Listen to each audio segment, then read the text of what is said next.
Good morning students. आज हम class 9th में लेसन नंबर 12 रानी के बारे में समझेंगे। यहाँ पेज नंबर 50 हम समझ गए और आज हम समझेंगे पेज नंबर 51। तो पेज नंबर 50 में लास्ट सेंटेंस था कि एक बार भाई के जन्मदिन पर नानी के ने उसके लिए सोने के कड़े भेजे। यहाँ लेखक कहते हैं कि एक बार भाई के जन्मदिन पर नानी ने उसके लिए सोने के कड़े भेजे। सामान्यतः हम कोई भी नया कपड़ा या आभूषण, अब हम पेज नंबर 51 पर लिखा है कि नया कपड़ा या आभूषण पहनकर रानी को दिखाने अवश्य जाते थे। रानी यानी रानी घोड़ी को दिखाने हम कुछ भी कुछ नया कपड़ा या कुछ गहने आभूषण खरीदते तो रानी घोड़ी को हम दिखाने अवश्य जाते थे। सुंदर छोटे छोटे शेर मुंह वाले कड़े पहनकर भाई भी रानी को दिखाने गया और न जाने किन प्रेरणा से वह दोनों कड़े उतारकर रानी के खड़े सतर्क कानों में वलय की तरह पहना आया। वलय यानी कंकण, छल्ला, वलय की तरह पहना आया। यहाँ बच्चे सभी ऐसी रानी की बात कह रहे हैं कि सुंदर छोटे छोटे शेर मुंह वाले कड़े पहनकर भाई भी रानी को यानी कि घोड़ी को दिखाने गया और न जाने जिन प्रेरणा से वह दोनों कड़े उतारकर रानी के खड़े सतर्क यानी कानों में वलय की तरह पहन आया। फिर हम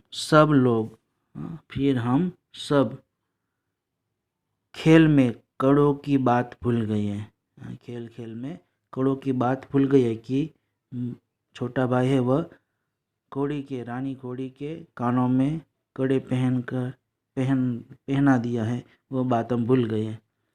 संध्या समय भाई के कड़े रहित हाथ देखकर जब माँ ने पूछताछ की तब खोज आरंभ हुई, पर कहीं भी कड़ों का पता नहीं चला। शाम हुई। शाम के समय भाई के कड़े रहित यानी कि जो कड़ी नानी लाई थी वह कड़े जो नानी लाई थी वह कड़े भाई के हाथों में नहीं थे। तो बिना कड़े वाले हाथ देखकर जब माँ ने पूछताछ की तब खोज आरंभ हुई, पर कहीं भी कड़ों का पता नहीं चला। रानी अपने कान को खुरों से खोदती और हिनहिनाती रही। खुरों यानी घोड़े का पैर, जिसको खुरों कहते हैं। रानी अपने कान को खुरों से खोदती और हिनहिनाती रही। अंत में बाबूजी का ध्यान उसकी ओर गया, रानी की ओर गया, और उन्होंने मिट्टी हटाने का आदेश दिया। किसी ने कुछ गहरा गुड्ढा खोदकर दोनों कड़े गाड़ दिए थे। किसी ने गहरा गुड्ढा यानी खड्डा खोदकर दोनों कड़े रानी के कानों में से निकालकर वहाँ गाड़ दिए थे। दंड तो किसी को नहीं मिला, परंतु रानी सारे घर के हृदय में स्थान पा गई। किसी को दंड तो नहीं मिला, परंतु जो रानी है घोड़ी वो सारे घर के हृदय में स्थान पा गई। एक घटना अपनी विचित्रता में स्मरणीय है। एक घटना अपनी विचित्रता यानी कि विचित्र या अजीब होने की अवस्था या भाव, विचित्रता में स्मरणीय है। एक सवेरे उठने पर हमने रानी के पास एक छोटे से घोड़े के बच्चे को देखा। एक बार सवेरे उठने के बाद हम रानी के पास एक छोटे से घोड़े के बच्चे को देखा। यह कहाँ था कहकर हमने रामा नौकर को इतना थका दिया, उससे प्रश्न पूछकर कि ये छोटा बच्चा कहाँ था, थका दिया कि उसने निरुपाय घोषणा की कि वह नया जीव रानी के पेट में दाना चारा खाकर सो रहा था। इतना तो वह रामा नौकर ने ऐसा आंसर दिया, उसने ऐसा जवाब दिया कि वह नया जीव रानी के पेट में, वह छोटा सा बच्चा जो घोड़ा था वह रानी के पेट में दाना चारा खाकर सो रहा था। भाई ने उत्साह से पूछा, और भी हैं? और रामा ने स्वीकृति से सिर हिलाया। भाई ने उत्साह से, छोटे भाई ने उत्साह से ऐसा पूछा कि और भी छोटा बच्चा है?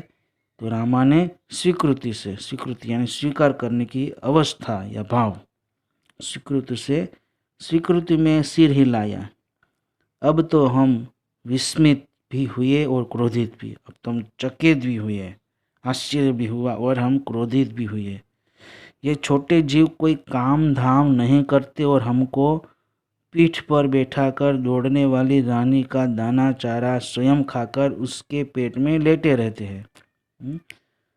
ये छोटे बच्चे अब हम चकित भी हुए, आश्चर्य भी हुआ और क्रोधित भी हुए। हम छोटे सभी बच्चे ऐसा कहते थे कि ये छोटे जीव कोई उसको कुछ काम दाम नहीं है। ये घोड़े के छोटे बच्चे को कुछ काम दाम नहीं है, कुछ काम नहीं करना और हमको पीठ पर बैठाकर दौड़ने वाली रानी घोड़ी है, उसके पेट में दाना चारा स्वयं खाकर उसके पेट में लेटे रहते हैं। ऐसे हम सभी बातचीत करते हैं थे, ऐसा लेखक यहाँ कहते हैं। भाई ने कहा, रानी का पेट चीरकर हम कम से कम एक और बच्चा घोड़ा निकाल ले, तब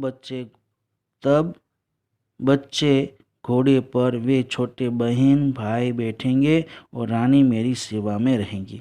यहाँ भाई ने कहा, छोटे भाई ने कहा कि रानी, यहाँ लेखक कहते हैं कि भाई ने कहा कि रानी का पेट चीरकर हम कम से कम एक और बच्चा घोड़ा निकाल ले, तब बच्चे घोड़ों पर वे छोटे भाई बहन बैठेंगे और रानी मेरी सेवा में रहेगी। प्रस्ताव मुझे भी उचित जान पड़ा, पर जब एक दोपहर को वह कहीं से साग काटने का चाकू ले आया, तब मेरे साहस ने जवाब दे दिया। प्रस्ताव यानी कि कोई काम करने के लिए किसी के सामने रखा जाने वाला विचार, उसको प्रस्ताव कहते हैं।